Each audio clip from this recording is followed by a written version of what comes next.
चलिए आज बात करते हैं hit audio series Insta millionaire की और जानते हैं लक्ष्मण लाल अग्रवाल यानी अपने लकी की उस कमाल की कहानी के बारे में जो बताती है कि किस्मत का खेल कैसे एक ही पल में इंसान को जमीन से आसमान पर और फिर वापस जमीन पर पटक सकता है।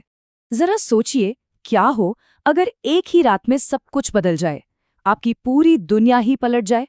बस यही सवाल हमारे हीरो लकी की जिंदगी का सच बनने वाला था।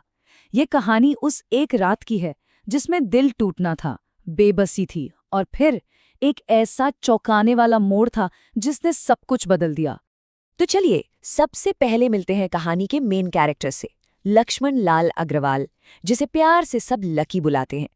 यूं तो लकी दिल्ली की भीड़ का एक आम सा चेहरा लगता है, लेकिन उसके सपने वो बिल्कुल आम नहीं हैं। तो लकी है कैसा? दिखने में स्मार्ट है, अंदाज भी एकदम दिल्ली वाला, पर जेब हमेशा खाली रहती है। पिछले 5 साल से वो एक छोटे से मेडिकल स्टोर पर काम कर रहा है और उसकी पहचान बस एक ऐसे लड़के की है जो किसी तरह अपना गुजारा कर रहा है। और लकी की इस सारी जद्दोजहद की असली जड़ है उसकी सैलरी, सिर्फ 8,000 रुपये महीना।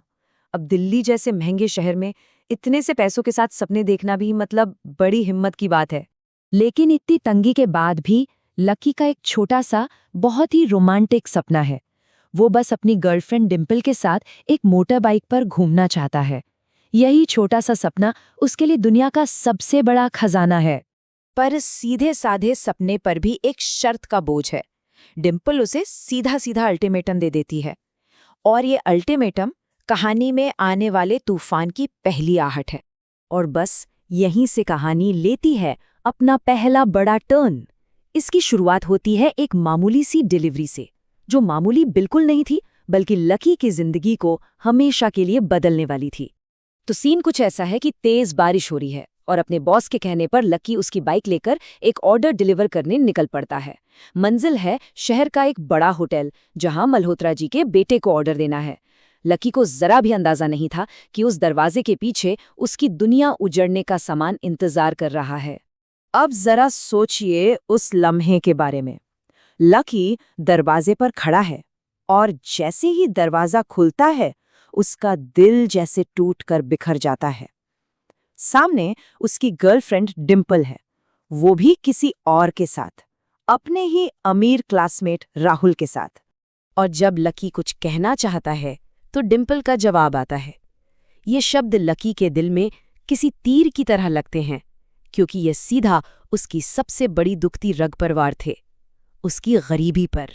और यहीं पर लकी का सच्चा प्यार और डिम्पल का लालच आमने सामने आ जाता है।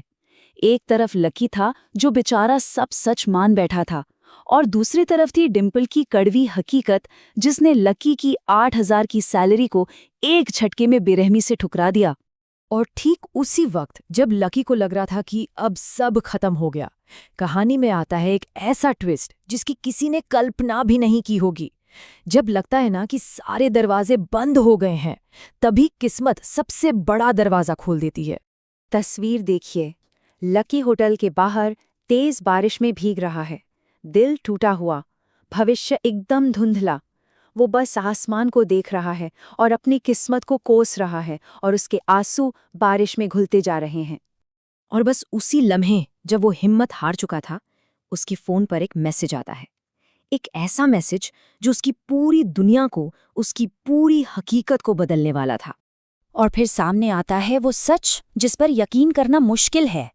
लकी कभी गरीब था ही नहीं, वो तो अग्रवाल खानदान का इकलौता वारिस था। और ये 8 साल की गरीबी, ये असल में उसके कैरेक्टर का एक टेस्ट था, एक इम्तिहान। चलिए अब चलते हैं अगले दिन पर। लकी अपनी नई जिंदगी की तरफ पहला कदम बढ़ाता है, लेकिन उसे क्या पता था कि नई दौलत अपने साथ नई मुसीबतें भी लेकर आती है। लकी पहुंचता है शहर की सबसे आलीशान बैंक, न्यू सिटी बैंक में। सोचिए, कल तक जहां उसकी जिंदगी दवाओं की महक में डूबी थी, आज वो बैंक की शानदार खुशबू महसूस कर रहा है। ये 2 अलग अलग दुनियाओं का फर्क था। पर अमीरों की दुनिया के अपने ही नियम होते हैं, है ना? लकी के सामने पहली ही दीवार खड़ी हो जाती है। उसके पास बैंक का कार्ड नहीं है जो उसकी पहचान का सबूत होता, और बिना कार्ड के वो मैनेजर की नज़रों में सिर्फ एक आम आदमी था। तभी लकी को कुछ याद आता है। उसके परिवार ने उसे बताया था कि उसका फिंगरप्रिंट ही उसकी असली पहचान है। उसे लगता है बस अब काम बन गया। लेकिन कहानी इतनी सीधी कहाँ होती है। जैसे ही लकी फिंगरप्रिंट मशीन पर अपनी उंगली रखता है, मशीन से एक आवाज आती है, फिंगरप्रिंट मैच नहीं हुआ। मतलब एक और झटका, और इस बार तो वो मैनेजर की नजरों में झूठा भी साबित हो गया। और इसके बाद तो चीजें बहुत तेजी से हाथ से निकलने लगती हैं। मैनेजर को पूरा यकीन हो जाता है कि ये कोई धोखेबाज है जो बैंक लूटने आया है। इससे पहले कि लकी कुछ भी समझा पाता, मैनेजर चुपके से पुलिस को फोन मिला देता है। तो अब सिचुएशन ये है कि लकी, जो कल तक एक मामूली सा कर्मचारी था और आज करोड़ों का मालिक है, एक बैंक में चोर साबित होने की कगार पर है। तो क्या वो मैसेज झूठा था? क्या उसकी नई जिंदगी शुरू होने से पहले ही खत्म हो जाएगी? इन्हीं सवालों के साथ कहानी एक बहुत ही रोमांचक मोड़ पर आकर रुकती है।